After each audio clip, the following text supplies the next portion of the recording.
Hər vaxtınız xeyir olsun, dəyərli müəllimlər. Deməli, bizim indiki izahımız olacaqdı sinifin idarə edilməsi haqqında. Əvvəlcə biz özümüz başa düşdüyümüz kimi deyək ki, sinifin idarə edilməsi nə deməkdir? Deməli, müəllimlər, səriştəli müəllim bir sinifi səmərəli idarə etməlidir. Yəni, bu mütləqdir. Sinifin idarə edilməsi dərs zamanı nizam-intizamın olmasıdır, şagirdlərin diqqətinin dərsə cəlb edilməsidir, şagirdlərin akademik nailiyyətlərin yüksəldilməsinə gətirib çıxaran bir prosesdir. Əgər sinifin düzgün şəkildə idarə olunursa bu sinif, həmin sinifdə nizam-intizam yüksək səviyyədə olur, davranış pozuntusu baş verməz, öyrənmə daha maraqlı olar, şagirdlər daha yaxşı motivasiya olarlar. İdarə olunması zəif olan sinif, belə deyək də, həmin sinifdə effektiv öyrənmədən söhbət gedə bilməz. İdarə olunması zəif olan sinifdə. Ona görə də burada şagirdlər arasında qarşılıqlı hörmətsizlik olacaq, bir-birinə hörmət etməyəcəklər, sinifdə xaos yaranacaq, dərs prosesi axıcı olmayacaq. Bu da gətirib vaxt itkisinə çıxaracaqdır. Məsələn, belə deyək də, bir müəllimdir, tutalım Aysun müəllim deyək.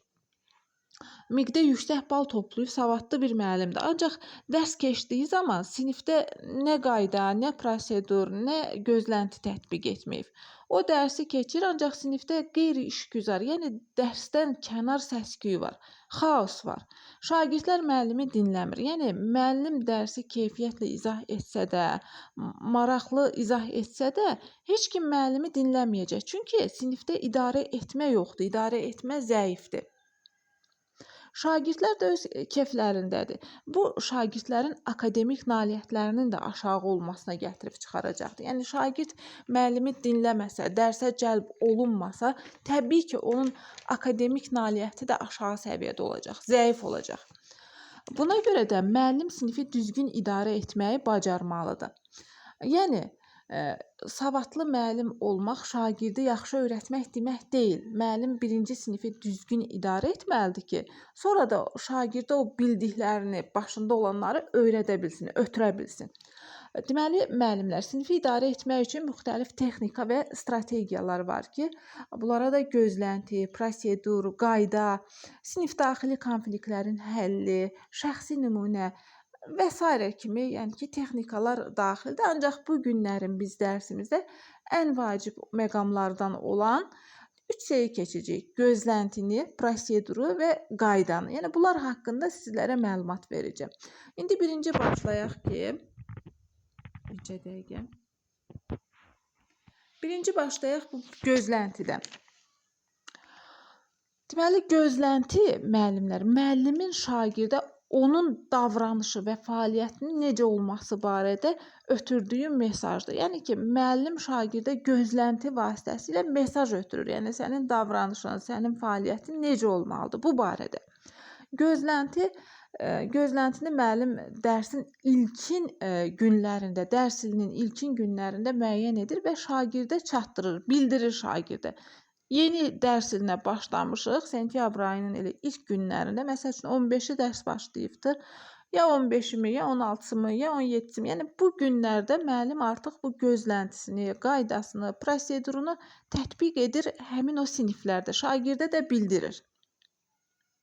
Deməli, müəllimin bunu qabaqcadan müəyyən edib şagirdlərə çatdırması həm müəllim üçün faydalıdır, həm də şagirdlər üçün faydalıdır. Dedim ki, gözlənti müəllimin şagirdə onun davranışı ilə bağlı ötürdüyü bir mesajdır. Yəni, mən bunu şagirdə deyirəm ki, mən səndən bunu gözləyirəm. Yəni, sənin davranışından da bunları gözləyirəm. Bunu şagirdə mən bildirirəm ki, şagird bilsin ki, mənim ondan hansı gözləntilərim var. Gözləntim nə ola bilər bir müəllim kimi? Baxın, kitabımızda da verilibdir burada. Deməli, hamıya hörmətlə yanaşın, məsuliyyətli olun, təhlükəsizliyə riayət edin. Yəni, bu gözləntiləri qoyan zaman da mütləqdir ki, bunların mənasını şagirdə açıqlayaq.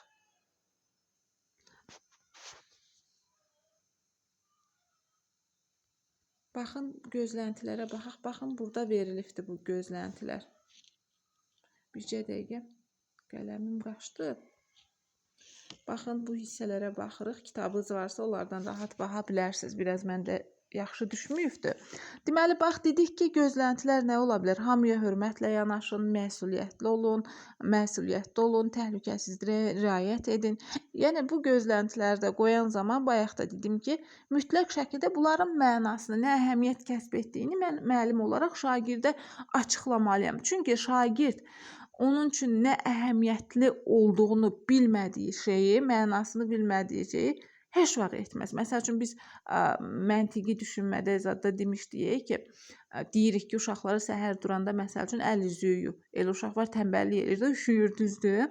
Yəni ki, nəyə görə lazımdır? Gigiyena üçün lazımdır, təmizlik üçün lazımdır. Nə bilim, səhər bir balaca su dəyəndə insan ayılır yuxudan. Bunun üçün lazım. Bunun əhəmiyyətini biz uşağa başa salanda təbii ki, uşaq onu həvəslə edəcək. Eyni ilə də bu gözləntilərin mənasını, əhəmiyyətini şagirdə başa salsaq, təbii ki, o gözləntiyə nə edəcək şagird? Təbii ki, ona riayət edəcək. Deməli, bax deyirəm, hamıya hörmətlə yanaş. Deməli, bu gözləntinin içərisinə nələr daxildir? Baxırıq, bax bu birinci qırmızı xətt çəkdiyimə. Deməli, sakit işləyin və başqalarının rahat işləməsi üçün şərait yaradın. Məsələn, müəllim şagirdə tapşırıq verib, həmçinin də vaxt da veribdir. Ancaq bəzi şagirdlər var ki, biraz iti zehinli olur.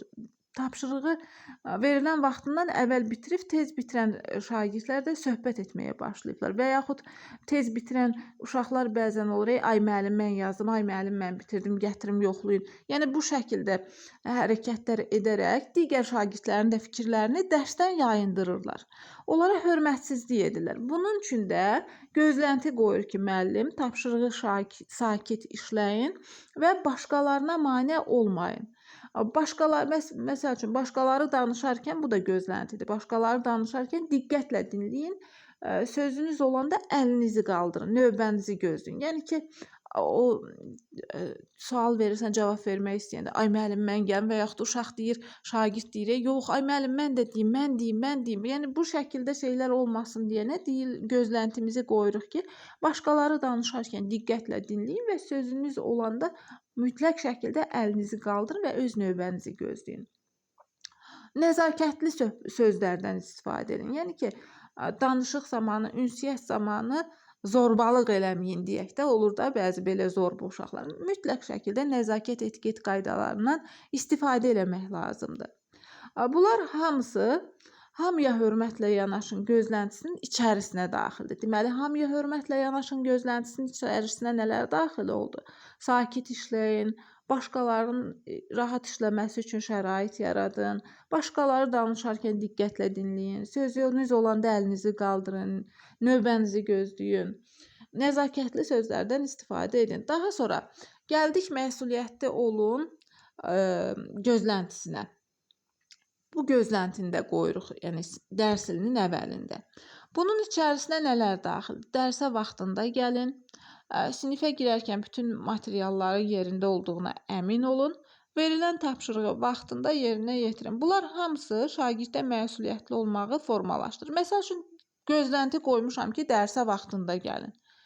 Onlar da məsəl üçün, qanmaz bir şagird olar, başa düşməz ki, mən nəyə görə o gözləntini qoymuşam. Biz, məsəl üçün, məndə bilirik ki, texnologiya müəllimiyəm da, texnologiya dərsində də keçmişik. Ümumilikdə bir qayda var ki, şagird dərsin başlamasına 10-15 dəqiqə qalmış məktəbdə olmalıdır. Deyir ki, burada ikinci gözləntimiz nədir? Sinifə girərkən bütün materialların yerində olduğundan əmin olun. Yəni, şagird sinifə girməlidir, 10-15 dəqiqə əvvəl dərs başlamasından məktəbdə olmalıdır. Kitabını, dəftərini, hansı dərs olasıca hazır şəkildə stolun üstünə qoyub, yəni bütün materiallar stolun üstündə olaraq müəllimini gözləməlidir. Bir də verilən tapşırığı vaxtında yerinə yetirin. Bu da məsuliyyətli olun gözləntisinin içərisinə daxildir. Məsəl üçün, biz bilirik ki, hüquq və vəzifələrdə də keçmişdik ki, bu kurikulum kitabının əvvəlindəki şagird verilən tapşırığı, müəllimin verdiyi tapşırığı mütləq şəkildə yerinə yetirməlidir və vaxtında yerinə yetirməlidir. Bu şagirdin vəzifəsidir. Amma şagirdə keyfiyyətli dərs keçmək nə idi? O da müəllimin vəzifəsi idi. Deməli, burada da yəni ki, dərs ilinin əvvəlində biz məsuliyyətli olun gözləntisində bunu qoyuruq ki, verilən tapşırığı vaxtında yerinə yetirin. Dərsə vaxtında gəlin. Sinifə girərkən bütün materialların yerində olduğundan əmin olun. Bunlar da deməli hamısı şagirddə məsuliyyətli olmağı formalaşdırır. Buna görə də müəllim sinifi düzgün idarə etməyi dedik ki, nə etməlidir? Bacarmalıdır. Bu gözləntilərdən, qaydalardan, prosedurlardan istifadə etməyi bacarmalıdır. Deməli, məsuliyyətli olun. Gözləntisinə başqa nələr daxildir? Sinifdə və dəhlizdə yeriyin. Xatırladım ki, müəllimlər deməli gözlənti qoyarkən çalışmalıdır ki, müsbət fikirlər olsun. Məsələn, bayaq dedim ki, sinifdə və dəhlizdə yeriyin. Bu gözləntidir.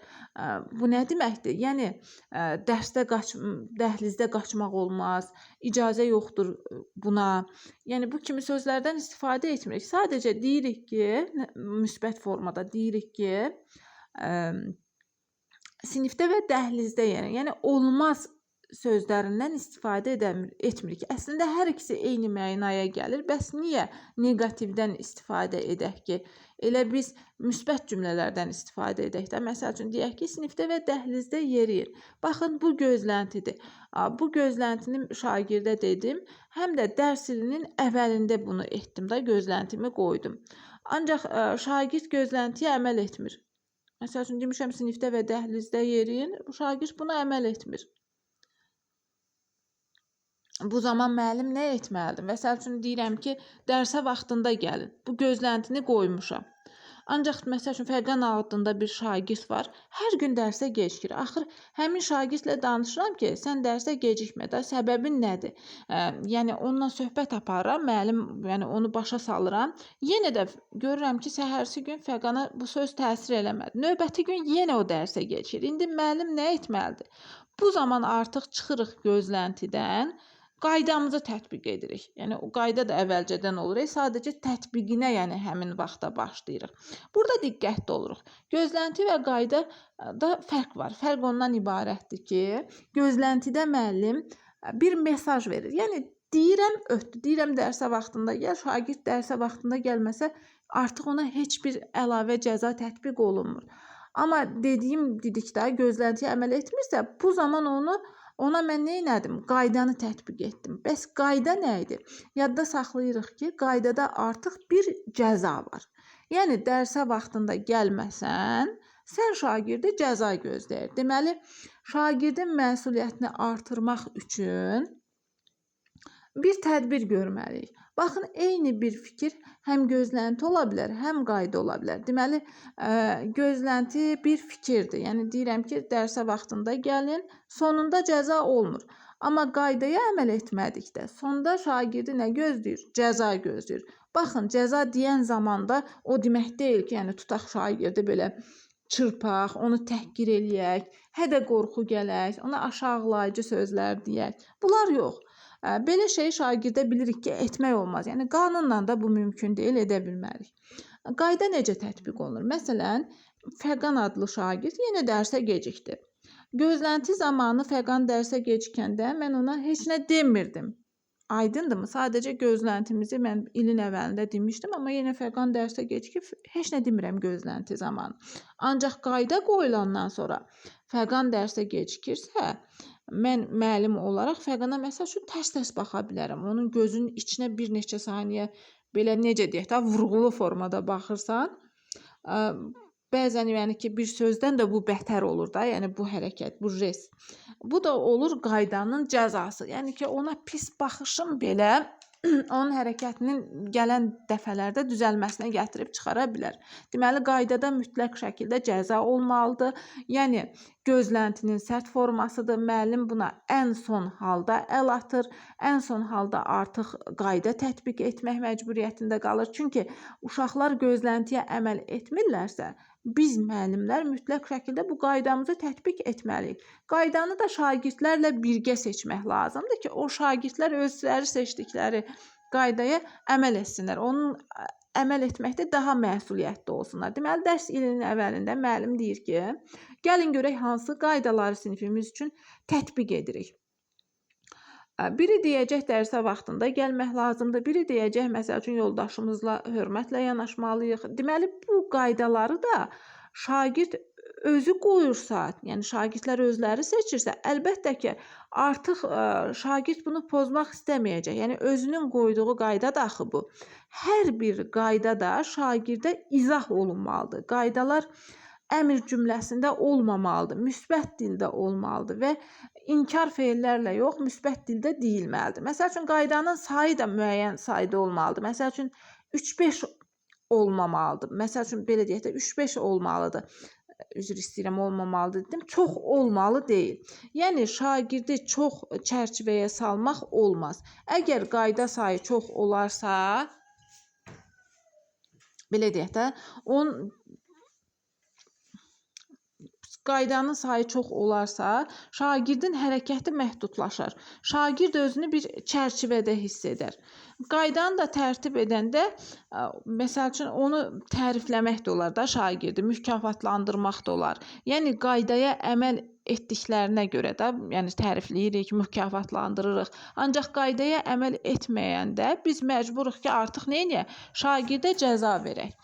Cəza da yüngül və ağır cəza ola bilər. Qeyd etdiyim kimi vurmaq olmaz, müəllimin baxışı və yaxud xəbərdarlıq etmək, psixoloqa yönəltmək olar və s. Deməli, birinci növbədə müəllim özü qaydaya əməl etməlidir. Yəni, müəllim özü qaydaya əməl etməlidir ki, şagird də əməl etsin. Məsəl üçün, dərsə vaxtında gəlin bir qaydası var. Ancaq müəllim özü hər gün dərsə gecikir. Deyir, uşaqlar üzr istəyirəm, məsəl üçün, bugün dərsə 5 dəqiqə gecikdim. Sabahsı günü gecikir, deyir, üzr istəyirəm, 10 dəqiqə gecikdim. Bir 3 gün keçir, yenə gecikir. Deyir ki, məsəl üçün, ay uşaqlar üzr istəyirəm, belə olmuşdu, yenə gecikdim. Belə olmaz. Yəni, müəllim gərək ki, özü qaydalara əməl etsin ki, şagird də qaydaya əməl etsin. Müəllim özü nümunə olmalıdır şagird üçün. Deməli, qaydalar da sinif rəhbəri tərəfindən qəbul olunsa daha səmərəli olar. Çünki fən müəllimləri çoxdur. Dəqiqədə hər dərs bir fən müəllimi girir da sinifə. Hərə bir qayda qoysa bunun effekti olmaz. Deməli, dərs ilinin əvvəlində sinif rəhbəri tərəfindən tərtib olunur, qaydadır, prosedurdur, gözləntidir. Bu daha məqsədə uyğundur. İndi baxaq görək prosedur nədir? Ümumilikdə müəllimlər qayda da, prosedur da davranışla bağlıdır. Deməli, prosedur bir növ proseduru biliyə oxşuyur. Belə deyək də, prosedurda bir işin ardıcıllığı var, bir fəaliyyət var. Sən yəni bir işi ardıcıllıqla həyata keçirirsən. Fərz edək ki, imtahana gedirik, nə edirik? Əvvəl qeydiyyatdan keçirik, sonra imtahanın vaxtı, yeri ilə bağlı bizə bildiriş gəlir. Sonra həmin yerə gedib imtahan veririk və s. Bir neçə prosedur oldu. Yəni, bu imtahan qaydasıdır. Yəni, qaydada bunu qayda kimi qoyublar da. Biz də buna nə etməliyik? Mütləq şəkildə əməl etməliyik. İndi bunun proseduruna baxaq. Bax, bayaq dedim, imtahan qaydaları bizə əvvəlcədən məsəl üçün başlayıb axıra qədər nə edirik? Həyata keçiririksə bu qaydaları. Artıq burada bir prosedur icra edirik. Bu da olur artıq prosedur. Yaxşı, bəs sinifdə biz bu proseduru necə həyata keçirməliyik? Məsələn, aşağı sinifdə zəngin axır saatlarında zəng vuruldu, müəllim qalır sinifdə, uşaqlar hamısı başlayırlar qapıya qaçmağa, sinifdən çıxmağa. Əgər burada prosedur yoxdursa, bu sinifdə həmişə belə olacaq. Zəng vurulan kimi uşaqlar qaçacaqlar qapı tərəfə də, yəni sinifdən çıxacaqlar, sinifi tərk edəcəklər. Bu zamanda biri yıxılacaq qaçan zaman, itələşmə olacaqdır, biri zədələnəcək və s. Çünki sinifdə prosedur yoxdur. Zəng olan kimi hamı qapıya can atır. Bunun üçün də biz burada prosedur tətbiq eləməliyik. Prosedurun da tələbi nə olacaq? Müəllim tələb etməlidir ki, zəng vuruldu, hamı çantasını yığsın, 3 sıra partadırsa, birinci sıra əvvəl, ikinci sıra sonra, üçüncü sıra axırda, yəni ki, neynəsin, başlasın o uşaqlar çıxmağa sinifdən. Yəni, biz bu cür prosedur tətbiq eləməliyik ki, şagirdlər ardıcıllığa riayət eləsin. Bu da olur prosedur. Prosedurun olması da sinifdə nizam-intizamı tənzimləyir. Diqqətin müəllimə yönəlməsi zamanı, məsəl üçün, iş vərəqlərini ötürən zaman uşaqlar tapşırığı işləyir, gəlirlər müəllimin yanına, o deyir birinci məni yoxla, bu deyir birinci məni yoxla, bir-birini itələyirlər. Amma iş vərəqi ötürəndə, məsəl üçün, arxadan önə doğru hamı bir-birinə ötürür, proseduru qoyulur. Məsəl üçün, dəhlizdə hərəkət edən zaman prosedur qoyula bilər. Tapşırığı bitirəndə, müəllim sinifdə olmayanda, sinif müzakirələrində, iştirak edəndə, məsəl üçün, sinif müzakirələrində, summativ qiymətləndirmə zamanı köçürmə halı baş verərsə, bu zaman prosedur qoyular buna aid. Əməkdaşlıq şəraitində işləyəndə, sual verəndə, təhlükəli hallarda, zəlzələ, yanğın zamanı, yəni ki, sinifi tərk edəndə və s. Yəni bu cür bütün bunların hamısında, yəni bu cür prosedurlar olmalıdır ki, sinifdə nə olsun? Nizam-intizam olsun. Proseduru da həyata keçirən zaman müəllim mütləq tələbkar olmalıdır. Müəllim israrlı olmalıdır. Bu uşaqlara vərdiş halına gələnə qədər, yəni ki, bu prosedurlar. Əgər biz bunu 21 gün dayanmadan tətbiq ediriksə, 21 gündən sonra artıq bu keçir vərdişə çevrilir. Məsəl üçün 3 gün, 5 gün, 6 gün edirik, uşaq əməl etmədi deyirik, əşi, işə yaramadı, başını buraxırıqsa, bu cür düşünsək, əlbəttə ki, alınmayacaq. Müəllim tələbkar olmalıdır, bu 21 gün müddətinə əməl etməlidir, israrlı olmalıdır. Ənənəvi dərsdə də bilirik ki, prosedur yox idi.